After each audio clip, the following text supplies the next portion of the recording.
my notes suggest, in which a conspiracy hypothesis is accepted by the mainstream with no acknowledgement that that is what has happened. And yes, this was published in the New York Magazine on, why is there no date? Fascinating. Oh, January 4th, 2021. So yeah, within the last week. So January 4th, so roughly a lifetime ago. By Nicholas and Baker, called The Lab Leak Hypothesis. Yes, and it's quite good. I mean, maybe Zach should put it up. Yeah, I think he should. I sent him a link to it. Zach, do you want to? It's also on my screen if you want to show it there. Okay. So this article is very, very well written, and it covers a lot of the people that I hold in high esteem who have been both courageous in discussing the lab leak hypothesis, including Yuri Dagan, who was on the DarkHorse podcast, and some others who I've become aware of who have bucked the academic trend and talked about this. And what it does is it takes the lab leak hypothesis and it legitimizes it so that now anybody can discuss it. And the reason that this is so important is that we have this period between which it was obvious that there was something to discuss, and the mainstream has effectively been forced to admit that. And that period is going to be lost to history, I have a feeling, but its significance is hard to overstate. And I mean, I am flabbergasted that this is a point that needs to be made.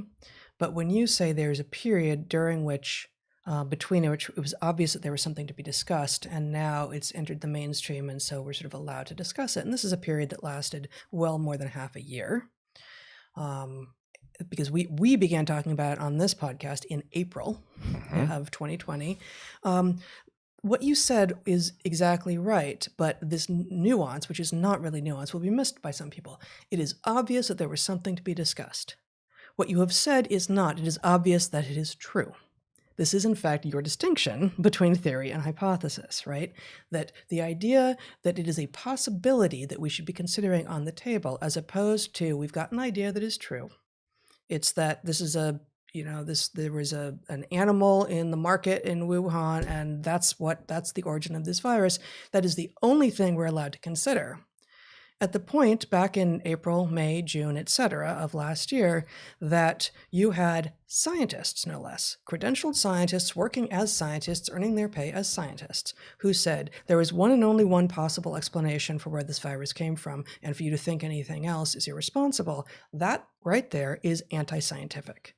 Because what scientists do is they observe something and they say, what are all the possible explanations for this thing? And lab leak was obviously a possibility from the very beginning. And by saying it was obviously a possibility is not saying it was obviously true, saying it was obviously a possibility. So it was obviously a possibility. And interestingly, you can see it was captured in my Twitter feed exactly how early it was obvious that it was a possibility. And so the percentage likelihood that it was the explanation for the pandemic has changed for me and presumably for everybody checking in with that idea. But Zach, do you want to show the screenshot of my Twitter feed from February 4th? Screenshot of my Twitter feed from February 4th seems really specific. Let us set the stage here for a second, Heather.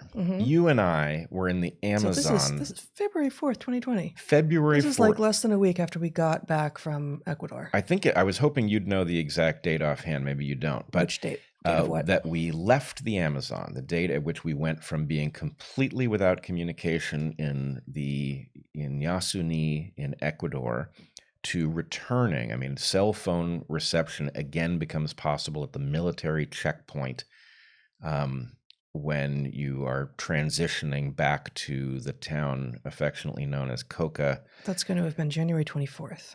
January 24th. Okay. And then we came back to the U.S. on January 28th. So the fact of the coronavirus, what was then called novel coronavirus, was unknown to us while we were in the Amazon. We emerged, and while we were in Otavalo, in the Andes. Decompressing and getting ready to return home. Literally decompressing, given the lower air pressure up there. Wow. So yes, we were decompressing Yes. in the Andes, looking at hummingbirds and all sorts of other stuff. But in any case, we emerged from the Amazon. The world had begun to grapple with the idea of a novel coronavirus. And, you know, if you think back to where you as a listener were to the novel coronavirus at that point, you know, there have been a number of these emergent viruses, you know, SARS and MERS and bird flu and things like this. And, you know, so there's always this question about, oh no, there's this virus, it's been spotted. What's going to happen? Is it going to take over the world? Is it going to burn itself out? And so it's very hard to tell at the point that we caught wind of the novel coronavirus, how bad it was going to be. There was a Nature paper. And is that what you're referencing here and what's on screen here? Yes, there was a Nature paper that outlined the wet market hypothesis and the fact that it had been that the virus had come from bats. And I thought, as a bat researcher, I thought it made sense for me to look at this paper. I'm always a little bit troubled when diseases are associated with bats because people don't know how to calibrate it. There's so many species of bats, and yes, bats do vector a lot of diseases because they fly and therefore they're good vectors. But, you know, people don't understand. It's not, you know, the little brown bat in your backyard, if you're listening to this in the United States, is not vectoring these diseases. Right. It's not likely to, and it's not likely to carry rabies either, though that's a possibility. It's a possibility, but unlikely. Unlikely. But in any case, the fact is the viruses are the enemy of the bats too. So in some sense, we're on the same side, and I don't like to see bats demonized. But anyway, I thought I would look at the paper. I would read it. It said, you know, bat-borne coronavirus, Wuhan seafood market. And I just thought I would weigh in and say, I've looked at it. It makes sense to me. And I did. And that was at 10:30 in the morning of February 4th. And I immediately got pushback from followers who said, oh, so it's just a coincidence that there's a biosafety level 4 laboratory studying bat coronaviruses in Wuhan where the virus emerged, right? A fact about which you were previously unaware. Completely. Sure. And I thought, that's a hell of a coincidence. There's probably something about this story I don't know. At least I need to understand why that coincidence is not stunning, right? And that piece of information puts this hypothesis on the table as something that obviously needs to be considered. And as Yuri Dagan pointed out when I talked to him, and as I thought, one of the things you need to know, you know, I wasn't really deeply thinking about what a biosafety level 4 laboratory was. Right. And I had no idea how many of them there were. You know, if there were 1,000 such laboratories, and the fact that there's one in Wuhan may not be significant. It's just a coincidence.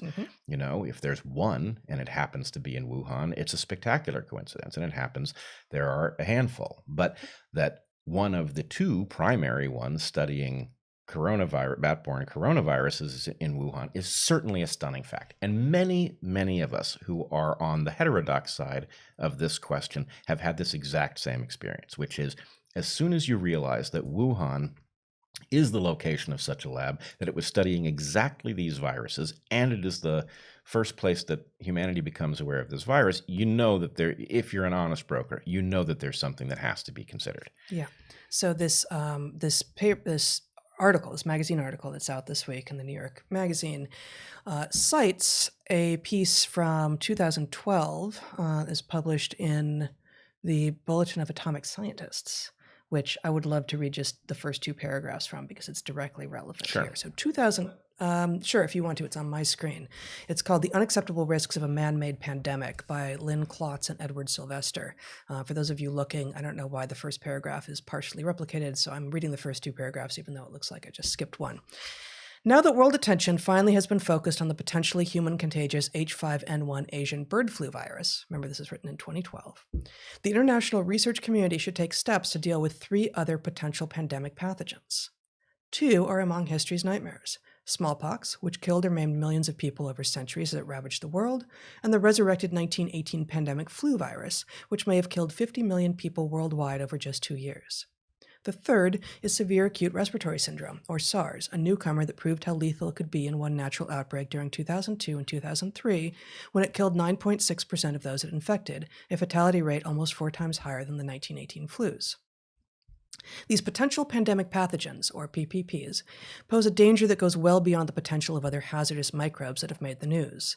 The PPPs are all extremely deadly, highly contagious or potentially highly contagious in humans, and not currently present in human populations, meaning it would be a disaster to reintroduce them into the population.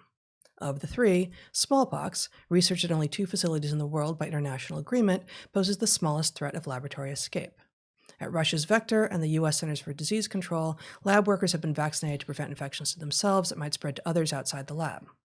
In stark contrast to the strict controls on smallpox research, however, SARS, the 1918 flu virus, and potentially human contagious H5N1 bird flu are studied in laboratories throughout the world using less than the highest biocontainment, known as Biosafety Level 4 or BSL4, and there is no approved and stockpiled vaccine for any of them. So, yes, there is awareness of the hazard, which in fact resulted in an intense effort to study bat coronaviruses. And there has also been a competing awareness of the danger of studying them, and in particular of studying using techniques called gain-of-function research, where viruses are enhanced to see what they will be like when they become truly infectious.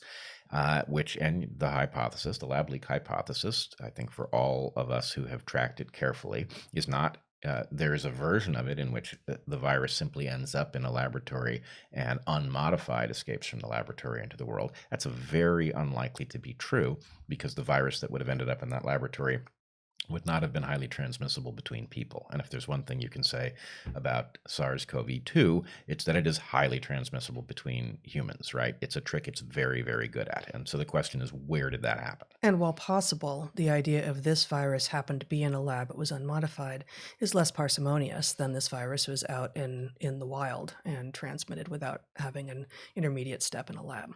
Right. Well, one would expect an evolutionary period in which the virus either picked up a skill through recombination with some other virus. So time to evolve without human artificial selection. Right. So there's a number of things you would expect, and we have evidence for exactly none of them, right? It doesn't have a long period of time in which it learned to go from person to person. It doesn't have, many people have hypothesized things like pangolins and other intermediaries, but there's no evidence that this actually occurred.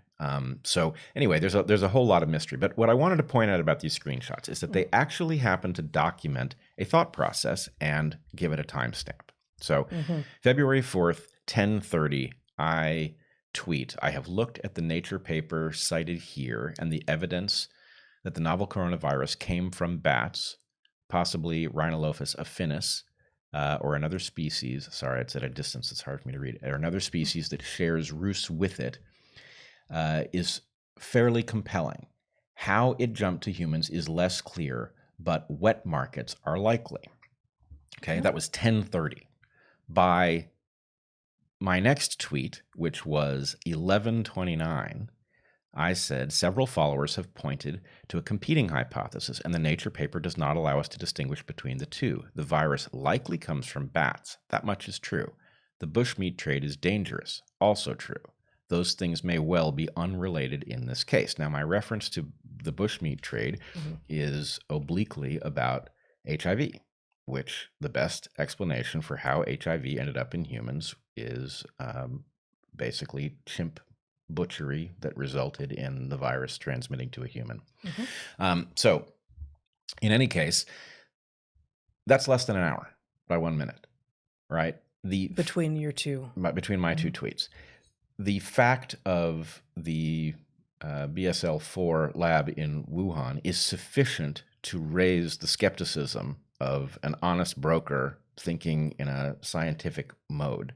It didn't mean that it was the probable answer there. Now, the irony is, as the lab leak hypothesis has been defended by courageous people willing to take the risk of being dismissed as conspiracy theorists or Trump loyalists or whatever it is that the accusations have been, as that hypothesis has, clawed its way into grudging acknowledgement by the mainstream that it is something that reasonable people might consider, the explanations that were offered as official have fallen, right? Everybody, including China, acknowledges the wet market had nothing to do with it. There weren't bats for sale there. So the point is, the other hypotheses have crumbled even as this one has gained steam, right? Now, a person could have a wild conspiracy theorist, that is to say, somebody who is not exerting any sort of analytical discipline, could have landed on the right answer here. And they would turn out to have been, I won't say right because we still don't know that the lab leak is what happened, but would turn out to be in this credible position almost by accident, right? A person who was methodical and careful and just simply following the logic and the evidence where it led would have ended up here too. So you can't really distinguish those two things. But over time, one of these hypotheses has gained ground because it is impossible to refute so far, and the circumstantial evidence is very strong. There's no direct evidence, but the circumstantial evidence is incredibly strong. As we iteratively fail to falsify a hypothesis, it looks ever more likely to be an accurate representation of underlying reality. Right. And what's more, if it turns out lab leak is not the explanation, all of the things that we will have learned in the attempt to falsify that hypothesis are now basically a description of what a better hypothesis would have to explain in order to take the lead. Right. And so people will remember back in, would have been June or July, I said that one of the ways to deal with this stuff responsibly is to rank, to give a percentage chance that you think some possibility. If you have competing hypotheses, what you think the percentage chance is. And I made a little flow chart and I went through all of the things that I could think of that could possibly explain where this virus had come from. And I ranked lab leak as very high, something like... I think this was far earlier. I think this was May, frankly. May have been. Anyway. May have been May. But in any case, there's a way to do this, and there's a way to do it responsibly. And the amazing thing is when you do it responsibly, even when you have, a credential that means that somebody has agreed that you have the toolkit with which to do such a thing, even then you face these amazing, appalling accusations of being a conspiracy theorist, right? Being irresponsible, spreading false information. Even Peter Daszak, who it turns out was central to the funding pipeline that resulted in the money that allowed this coronavirus to be, or these coronaviruses to be studied in the Wuhan lab, this guy with this incredible conflict of interest, right? He was leveling accusations of conspiracy theorists against anybody, including us, for talking about this stuff.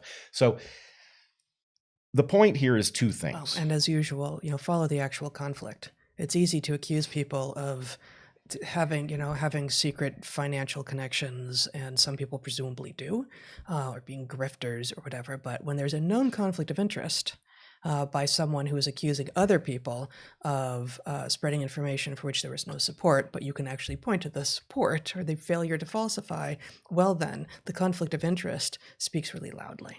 Yes, the conflict of interest is deafening at some level. And in Peter Daszak's case, it's just amazing how far he has gone to ridicule and erode the credibility of anybody who even raised this possibility in public.